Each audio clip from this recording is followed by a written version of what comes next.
mahalaga sa organic gardening ang dahon ng tawag dito, madri cacao, dahon ng kakawate. Dahil itong fungicide, pati ito ka brother, at ikaw ko sa iyo. Di ba ito'y ginamit mo sa palay na may punggos? Anong ginawa mo? Noon pong ang palay ko po ay kasalukuyang nagbubunga o nagdadahon. Ang ginawa ko po ay kumuha po ng mga sanga. Mga ganito. Opo, pagkatapos kinulos ko doon sa mga pilapil. At kapag maluan po yung pitak, ay pinagtatsagaan ko pong nilalagay sa pagitan ng mga palay. At lumalayas po yung mga punggos. Itutusok lang ng ganyan. Opo. Dahil pagka nagkaroon ng tubig, lalo na kung ito'y babasag-basagin ninyo itong kante, pukpukin nyo na martilyo, tapos sa inyong itutusok, i-release niya yung kanyang mga chemical laban sa punggos. At yung inyong kahit sa mga gulayan naman, ang gagawin naman ay hindi na yung katawan, kundi yung dahon. At ipakita natin kung paano. Kasi itong lupa, ginagastusan ngayon ng malaki, sobrang daming punggos. Mamalay ka, madilaw na yung iyong mga halaman. May sakit na, kaya bombahin mo na.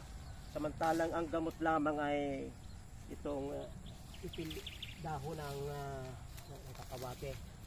Dito sa lupang ito, hindi ganong nagtatribe itong sili dahil sa dumidilaw. Kaya ang gamot diyan, kukuha ka ng fresh na madri cacao at ilalagay mo diyan. Kasi mga punggos ay nandiyan sa palibot. Ilalagay mo. Yung punggos kasi nasa lupa, aakyat no sa kwan. Ito naman yung mga sibuyas, delikado rin magkapunggos. Lalagay mo yan. Ito yung sibulyo, yung sibuyas na lumalaman ng sobrang dami.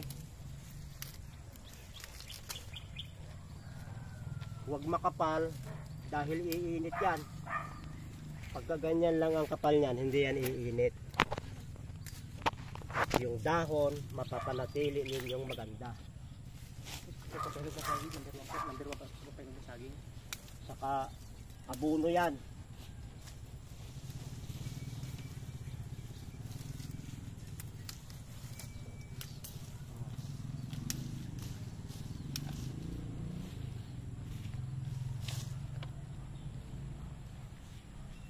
Yung kasing tagbak maganda yun, pero mahirap hanapin.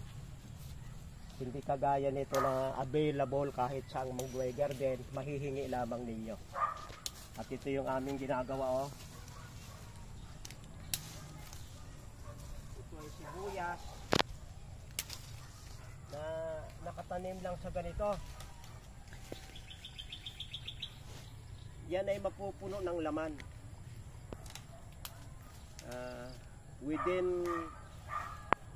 Within 4 weeks pa, ito'y hanggang dito na yung laman.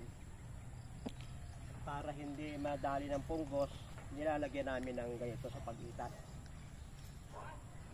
Maraming salamat sa inyong pagsubaybay sa Natural Wellness sa Pasig dito.